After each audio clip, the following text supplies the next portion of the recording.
Artis Raffi Ahmad menjadi sorotan. Kali ini terkait permintaan Majelis Ulama Indonesia, MUI, agar Komisi Penyiaran Indonesia, KPI, pusat menegurnya.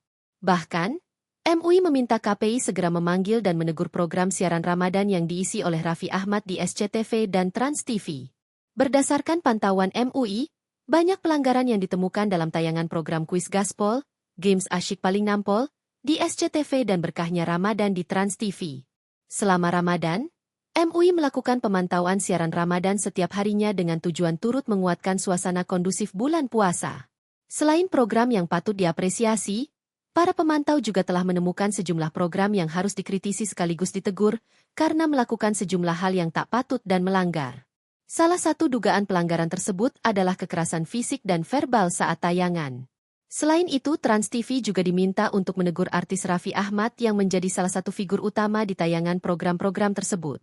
Raffi Ahmad perlu diberikan teguran karena dia adalah sosok sangat populer. Dan saat ini status sosialnya tidak hanya sebagai artis melainkan juga sebagai utusan khusus Presiden bidang pembinaan generasi muda dan pekerja seni, yang memungkinkan dia diikuti oleh banyak orang lain.